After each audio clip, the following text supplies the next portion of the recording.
Youth Congress സംസ്ഥാന അധ്യക്ഷൻ Rahul മാങ്കൂട്ടത്തിലിൻ്റെ അറസ്റ്റിനെതിരെ ചമറയിൽ youth Congress പ്രതിഷേധിക്കുകയാണ്. വിവരങ്ങളുമായി നമുക്കൊപ്പം അരുൺരാജ് ചെയ്തും ആദ്യം ഈ ദൃശ്യമൊന്ന് കാണാം നമുക്ക്.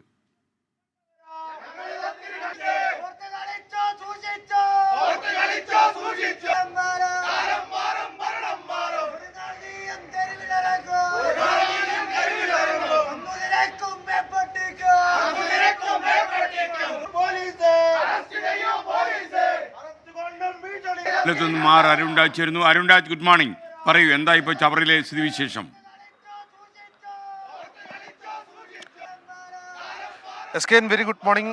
ചവറ പോലീസ് സ്റ്റേഷന് മുമ്പിലാണ് ഇപ്പോൾ ഉപരോധം നടക്കുന്നത്. യൂത്ത് കോൺഗ്രസിന്റെ സംസ്ഥാന അധ്യക്ഷനായ രാഹുൽ മാങ്കൂട്ടത്തിലിനെ അറസ്റ്റ് ചെയ്തതിൽ പ്രതിഷേധിച്ചാണ് സംസ്ഥാന വ്യാപകമായി യൂത്ത് കോൺഗ്രസ് പ്രതിഷേധ സമരങ്ങൾക്ക് ആഹ്വാനം ചെയ്തത്. ഇതിന്റെ തുടർച്ചയെന്നോണമാണ് ചവറയിൽ ഇപ്പോൾ യൂത്ത് കോൺഗ്രസിന്റെ ഭാഗത്തുള്ള പ്രതിഷേധം ഉണ്ടായിട്ടുള്ളത്. ചവറ പോലീസ് സ്റ്റേഷൻ ഇപ്പോൾ യൂത്ത് കോൺഗ്രസിന്റെ പ്രവർത്തകർ ഉപരോധിക്കുകയാണ്. ഈ പ്രവർത്തകരെ അറസ്റ്റ് ചെയ്ത് നീക്കാനുള്ള നടപടികൾ പോലീസ് ഉടൻ ആരംഭിക്കുമെന്നുള്ള വിവരം കൂടിയാണ് ലഭിക്കുന്നത്. ഒരുപക്ഷെ ഈ എല്ലാ സ്റ്റേഷനുകളിലേക്കും അടുത്ത മണിക്കൂറുകൾക്കുള്ളിൽ വലിയ പ്രതിഷേധം ഉണ്ടാകാനുള്ള സാധ്യതയുണ്ട് എന്ന ഒരു അറിയിപ്പ് കൂടി നിലവിൽ ലഭിക്കുന്നുണ്ട്. ജില്ലാ യൂത്ത് കോൺഗ്രസ് കമ്മിറ്റിയുടെ നേതൃത്വത്തിലടക്കം പ്രതിഷേധം കൂടുതൽ കടുപ്പിക്കാനാണ് നിലവിലെടുത്തിരിക്കുന്ന തീരുമാനം. എസ്കെൻ, താങ്ക് യു അരുൺരാജ്.